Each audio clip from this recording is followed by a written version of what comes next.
All right, and we're back. Welcome to Next Gen Pioneers. Today we're going to be talking about our Pennsylvania Island hog hunt. It was a little bit more than a hog hunt. We also slaughtered some other animals while we were doing it. This was up in Pennsylvania. It's a paid hunt. They bring out your game out on an island, and you just pay to get taken out there. It's nice. It was definitely not what I expected. No, they claim it's like a fair chase hunt, but reality is it's not that fair. Nah, if you had some corn in your pocket and you sprinkled it out on the ground, I think old Piggy will come over to you and be like, "Oh, pet me." A little bit of yeah. Go ahead. The name of the company is called Mohrs Widowmaker. They make their primary thing is like their deer scents and everything like that. They have like a deer farm, just a general like farm where they raise all kinds of different kinds of species that aren't typically raised. So they do have, they raise deer obviously for their scents, and then they also raise whatever exotic animals you want. They have like a whole pamphlet that you can't find on the internet. It's pretty cool. You can pretty much order whatever animal you want to go shoot, and they'll pit it on that island. So, but the most common thing is the hogs, which aren't really hogs. They're a cross between like a North Carolina hog and a domestic pig. And they're rams. But you can order whatever animal you want out of their little catalog, and they'll have it there. It's crazy. They'll stock the island for your hunt. So like they run a lot of hunts. Wrigley, you'll know better than I do because you got it pulled up in front of you, like on the time frames on when they run their hunts. Yes, so they run from mid-December to early May daily. They say it's a one-day hunt, but it's more like a morning hunt. They typically want you out of there by noon, lunchtime, 1 o'clock, no later than that, because they got to start getting ready for the next day. So. Yeah, this is a run-through hunt. You get there in the morning, they throw you on a boat, they run you over to the island through a little John boat, excuse me. You'll get over there, you'll have this little cabin, they'll have it nice and warm for you, and any animal that you were there to shoot, they have it stocked, and if they didn't have it stocked the time while you ordered it, they stocked it either the day before or it's already previously there. And the range of animals go on like crazy. The guy even joked with me and said, well, if you wanted to shoot anything, we could put a giraffe on this island if you were willing to pay for it. So it was an interesting hunt. We started out the hunt. It was early morning, it was snowy, icy out. It was extremely cold. We were lucky to actually have the hunt because of freezing conditions on the river up there. They just let up. Yeah, it just let up. Like it was a solid sheet of ice the week before, and they actually couldn't do hunts. And then it thawed out enough where we can make it across the river. Yeah, I was under the impression that they had like just wild hogs on the island at all given times, but they actually take the hogs because, hogs are pretty, they're expensive animals, to farm and raise, and plus hogs can actually swim, and they will walk across the ice, across the river and cause havoc in the town that's right beside the island. Yeah. This island's located a few miles south of 3 Mile Island. If you all know where the nuclear power plant that had, some issues back in the day. But yeah, so they stock these pigs, they bring them over on the boat by singles. So these guys are working their asses off they don't stop. But I didn't know that. I thought the pigs at least got some time to think, okay, I'm being hunted, I'm going to give a fair chase. It didn't seem like that when we first got onto the island, because as soon as we got on the island, we seen a bunch of rams. They do stock the rams on the island for like a longer period of time until those are the only animals they leave on the island. Like they stock like once or they replenish as needed. But they leave them stay out there.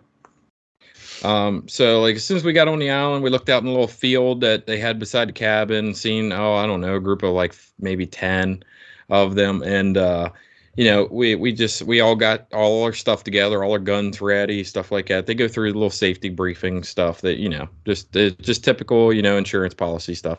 And right from the get, you look down the trail. They have a trail that goes down the whole island. Now the island ain't small. No, It's a it's long 150 island. acres. Now imagine trying to find like we had a group of 6, right? If I'm not mistaken. Something like that. Yeah, maybe it was 1 or 2 less. I don't know. But we ordered 6 pigs. So like if six pigs were going to, meet their demise that day.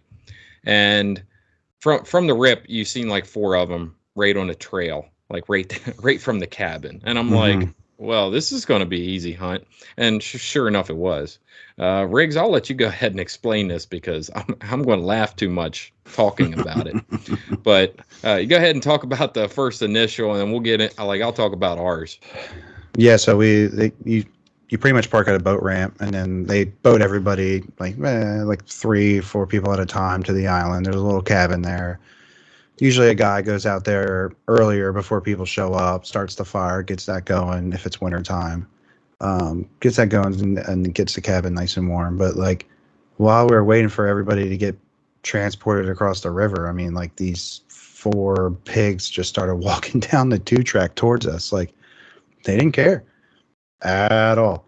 And then like even the guys were like, it's weird. And then like we started like, once everybody got together, did a safety briefing, started walking down there, and the guy was like, he was trying his best to make it as fun as possible. But the reality situation is we literally walked up within 15, 20 yards of these pigs, and the first 4 people were able to get their pigs right off the rip. Me and Aaron held back because we're like, well, there's still 2 pigs out there. They heard the gunshots. They ran. They understand now they're being hunted. We wanted more of a hunt. So that's why we opted to stay back and let all the old men shoot their pigs and, take it easy on their old joints and stuff like that. So after those 4 pigs were shot, I'm not going to go into too crazy details here, but we went off, me and Aaron, we, formed a line and we started pushing the island, towards the northern part of the island. And then eventually we came across our 2 pigs that were kind of like tucked up in this little cove corner area. So, yep. Yeah, it was one of those experiences where you didn't really know what to expect. I mean, me and Chris hunted South Carolina, and those pigs. It was fair chase. Like those hard. Pigs used their senses, and you had to hunt them. You had to outsmart the pigs, and you definitely had to beat their noses. This hunt is not for that type of guy who wants to go out there and just be like, oh, I'm gonna do this. It's gonna be tough, but it's okay.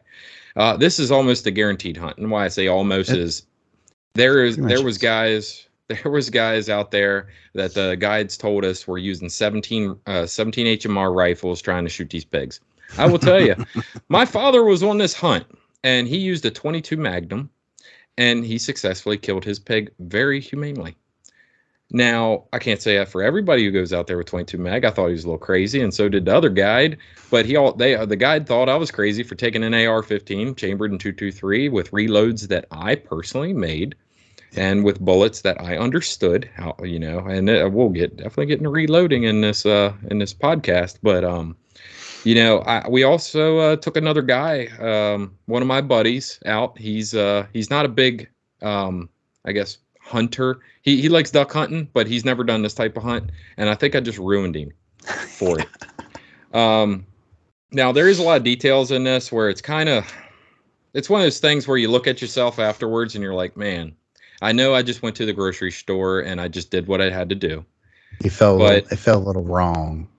Pigs are one of those animals where if you hit them with a 300 or 300 Win mag, it's probably humane.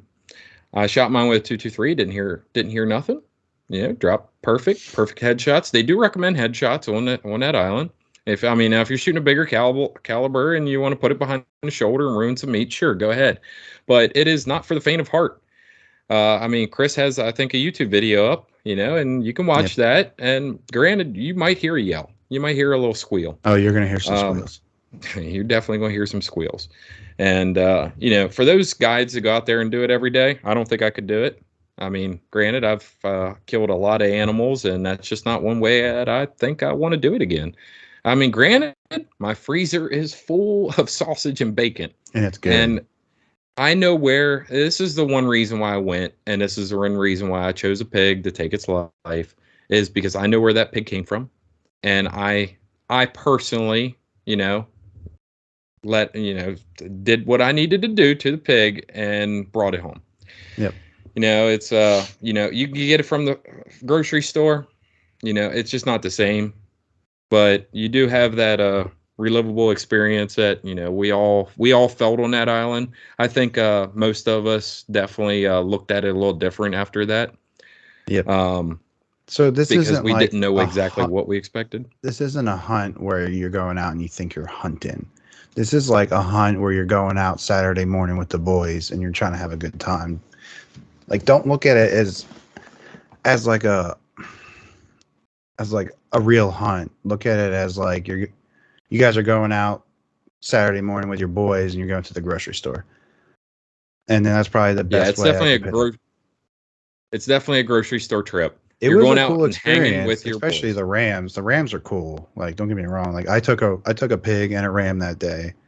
So I don't. What other opportunity am I going to have to go take a ram? Not without spending thousands of dollars and traveling really, really far to go get one. Have a chance to go get one. So, the opportunity was there. The pigs I think are 375. The pigs were 375, and so are the Rams. The Rams start at 375, and the Rams are priced according to the color of their tag, and they range anywhere from 375 all the way up to I think like 900 or something like that. There was one on the island that was 1,000. Then they have a Yeah, few exotics yeah. that There's a even go special up from price. there. Yeah, and then they have like a whole book of whatever animals you want to exotic animals you want to take. So it's it's different. Like if it's something like that you won't ever have the opportunity of going out and getting in your life. Let's say if you're like this would be great for like a disabled hunter or something along those lines because it's pretty much guaranteed and you can pretty much find whatever animal you want. And they'll even put like trophy whitetails on there for you. Yep. They just it's one of those things where it's not really hunting, but it's more of a convenience thing. I want to say I like a Yeah, challenge. it's definitely about convenience. I like a Like challenge, it's a but challenge. if you're just trying to spend the Saturday, with the boys or whatever, it's a great like half a day, 1 day trip where you can go out there, shoot a bunch of pigs, rams, whatever your little heart desire is, have a good time with the boys and be back for supper. You know what I'm saying? Like it's a cool trip. It's different. I wouldn't consider it hunting, but it's definitely Jesus, my goodness. Man, I cell phone. know. Cell phone vibrating. But yeah, it's pretty cool. Like I'm looking on their website right now, and they say it's a unique hunting experience. So you can pretty much use any weapon, your weapon of choice, and you don't need any kind of license. All these animals they got livestock tags in their ears, so you don't need any kind of license. Yes, and the Yeah. pigs will be good for bacon. Don't let your Oh my butcher god, they're so say it's good, not. and it's We took good. ours to a butcher. Like And go this ahead. pork tastes like pork, not that crap you get at the grocery store. Like it Yep. actually has flavor to it. Like it's not gamey. It doesn't taste like wild boar. It tastes like Nope. real, like pork. Okay. I don't All the understand. hogs are nutted Yeah, they're before all they go. nutted. Like Yep. when they're farm raised hogs, they just have a Hmm. strand of some wildness into them, which makes Yep. them like they have pink pigs out there. They Yep. have all kinds of like they got spotted pigs. They got like all the ones that they put on the island for us were all black pigs, which were farm raised, full Yep. haired. They were all nutted. They're great eating pigs. That's what they were meant for. They make Yep. great hams, everything. Yeah, like Hmm. don't think about like it's going to be quality meat. It's not that boar that you shot in South Carolina or South Texas. That's you can smell it from 6 miles Yeah, away. and they tell you just to let it lay in the swamp, because it doesn't eat worth a crap. Like if Exactly. if the people down there don't eat them, there's a problem. Like they eat everything, and they won't eat that. Now, all the hogs will be around like 200 to 350 pounds. I've heard of ones out there get shot 350 pounds. I think all of ours was like they were well over 250. Yeah, they were in that 275 to 325 range. So, and don't think a pig goes down easy. No. I mean, if spend some time with your rifle and ammunition and go and see if you can like pinpoint a good shot at 50 yards on a target, offhand, for hunting scenarios, because if you shoot them, you'll be like kind of like my buddy did and waste you're gonna shoot all your bullets. That's what the guide said. You shot all your bullets. And it was one of those experiences where we ruined it for him. Yeah, that poor guy. He got scarred. He didn't. Yeah, I mean, it was not something I like to see, and I definitely did not like to see it. So I went and did what I had to do, which is after, I'll just go ahead and tell the story. He shot his pig through the neck, and then shot it through the abdominal area, and the pig ran down that 2-track. And then as we followed it, of course, you don't want to ruin your pig's, hindquarters. So you're trying to go for a headshot. He was trying for all his might. And finally, the pig, after about 50 yards of just walking with the pig, 50 yards in front of us, fell over. And, I don't like seeing animals suffer. And the guide probably sees it so much. He didn't see anything wrong about it, but I couldn't take it. So I just pulled my sidearm, ended the situation. And that's one of the things that I'm just like looking at that whole experience like, okay, a lot of inhumane shit's happened here. Oh yeah, for sure. Those guides have said, yeah, we don't allow spears on the island. We did at one point, and then we just seen some just brutal stuff, and we don't even like that. And I'm like, man, you guys got hardened motherfuckers. So yeah, they are hard people. By the way. We ruined it for that boy, and it was one of those. It's a great time with buddies, though, and if you do it correctly, it's a great time. Like we were just telling you what to expect. To the bar, right? It's like going to the bar with your boys. Like it's just a spot where you guys are hanging out at, and you just so happen to have fun there, playing pool or having a few drinks. It's the same kind of mind. If you have that kind of mindset going there, it's going to be a blast. It's going to be fun. Everybody's going to enjoy themselves.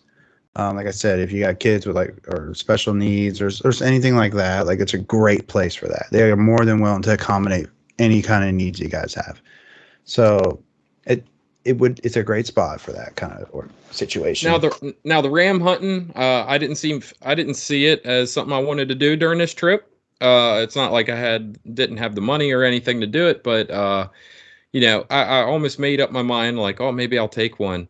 But after seeing those rams, since they're farm raised, they don't really run from you. They do try to get away from you. They don't want to be near you. Yeah. Well, but it's like you're sitting there scratching your face like, which one should I murder? And now, granted, a ram can't take it. Which one you shoot, though, because that price tag varies. Yes, if you shoot two of them on accident, you're paying for both of them. Yeah. Like that's an animal you just shot. And the guides are going to definitely let you know, hey, wait until that sucker is separated from the group before you shoot. Because if you wound one, you bought that animal. Oh, yeah. Yeah, you whatever you hit you're paying for. So. They ain't cheap. But anyways, let's wrap this up. Yep. Go ahead, Riggs. All right, guys. So, I mean, there's not really much else to say. I mean, if you guys want to check it out, you can head over to their website, Mohrs, Mohrs, widowmaker.com. They have some more information on there. Basically, it's an old school Pennsylvania place where you got to call and book your appointments. There's no online. Nothing you can do really online. They do have a Facebook, I think. So, yeah, you can check that out. You also can check out my video of our experience that day on my YouTube channel, Big Rig Outdoors. It's under the hunt section there. You should see it. It's like PA. I think it's called PA Pig Hunt or Boar Hunt or something along those lines. We'll put that link down below if you guys want to check it out. And then, guys, really appreciate your time. Really appreciate everything. And we'll see you guys in the next one. Yep. It was a great hunt. I recommend it for everybody at least once. Yeah, for sure.